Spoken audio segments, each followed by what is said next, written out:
आज की सभा की अध्यक्षता कर रहे माननीय हरीफ चंद जी, माननीय मंच संचालन कर रहे रामबली जी और हमारे पार्टी के senior leader advocate Ajit Jeenwal ji, हमारी पार्टी के कैंडिडेट धर्मवीर जी और अजय जीनवाल जी जो सीमापुरी विधानसभा से हैं, और यहाँ पर उपस्थित मेरे बुजुर्गों, नौजवान साथियों, प्यारे बच्चों, मेरी मातृशक्ति, आप सभी को मेरी तरफ से जय भीम, जय मूल निवासी, जय संविधान, जय भारत। दोस्तों, जैसा कि आप सभी जानते हैं, आने वाली 5 फरवरी को दिल्ली प्रदेश में विधानसभा का चुनाव है और 5 फरवरी को वोटिंग होनी है। तो पिछले 75 वर्ष हमारे देश को आज़ाद हुए हो गए और अभी भी हम लोग बहुत छोटी छोटी जो समस्याएं हैं, जो कोई काम ही नहीं है, उनसे जूझ रहे हैं। इन 75 वर्षों में सही से हम लोगों को पानी या सीवर की निकासी या हमारे बच्चों को रोजगार या पढ़ाई, कोई भी ऐसी चीज़ नहीं मिली जो हमको मिल जानी चाहिए थी, जो आदमी के, एक नागरिक के मौलिक अधिकार है। इन 75 वर्षों में जिनकी भी सरकारें रही हैं, उन्होंने संविधान की पहले तो बात ही नहीं की थी। अब आप लोगों के आंदोलन की वजह से वो संविधान की बात करने लगे हैं, लेकिन अभी भी उनका इरादा संविधान को लागू करने का नहीं है, क्योंकि यदि वो संविधान लागू करेंगे तो जो हमारे हक अधिकारों का वो शोषण कर रहे हैं, जो लूट कर रहे हैं, वो उनकी बंद हो जाएगी।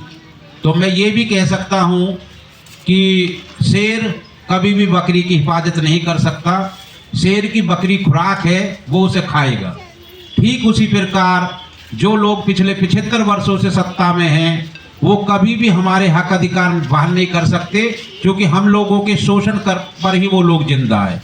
इसलिए हम लोगों को अपनी सरकार इस देश में खड़ी करनी है और हमारे जो बुद्धिजीवी वर्ग है, उसने बहुत शोध करने के बाद ये peoples party of India democratic बनाई है। यह लोकतांत्रिक पार्टी है और इसमें हर 2-2 वर्ष में सभी पदाधिकारी चेंज होते हैं। मेरा कहने का मतलब ये है, ये ना एक परिवार की पार्टी है, ना एक जाति की पार्टी है, ना एक वर्ग की पार्टी है। ये बहुजन मूल निवासी जो 90% लोग हैं, उनको लेके चल रही है और ये फूले अम्बेडकरी विचारधारा पर आधारित है। तो आप लोग यदि सही मायने में बाबा साहब डॉक्टर अम्बेडकर और महात्मा फूले और हमारे जितने भी महापुरुष हैं जो बहुजन विचारधारा के लिए जिन्होंने अपना सब कुछ खपा दिया, यदि उनके सपनों को साकार करना है तो हम सबको, आप सबको इसी पार्टी के साथ जुड़ना होगा। और जब हम इस दुनिया से जाएंगे, यदि हम इस आंदोलन के साथ ईमानदारी से काम करेंगे, तो जब हम दुनिया से जाएंगे तो जो हमारी अगली पीढ़ी है, उससे भी हम नज़र मिलाकर सम्मान के साथ इस दुनिया से विदा होंगे। इसलिए मैं आप लोगों से ये अनुरोध करता हूँ कि आप बाबा साहब के सपने को साकार करने के लिए, अपने बच्चों के हक अधिकार के लिए, शिक्षा के लिए, हेल्थ के लिए, हमारे जो प्रत्याशी हैं धर्मवीर सिंह जी, आप इनको ज़्यादा से ज़्यादा वोट दें, सपोर्ट करें। और हमारे जो दूसरे प्रत्याशी हैं, जो लगी हुई विधानसभा है सीमापुरी, वहाँ से मूल निवासी अजय जीनवाल जी हैं, उधर आपके जो भी संपर्क के लोग हैं, जो भी रिश्तेदारी है, उनको भी आप बोलें और peoples party of India democratic इस पार्टी को मजबूत करें। यह पार्टी पूरे भारत में चुनाव लड़ रही है, पूरे भारत में फूले अम्बेडकरी विचारधारा का झंडा बुलंद कर रही है।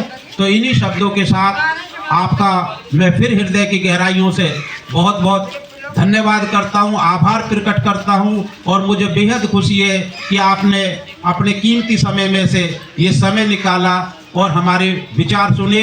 इसी के साथ आप सभी को एक बार फिर जय भीम, जय मूल निवासी, जय भारत, जय संविधान।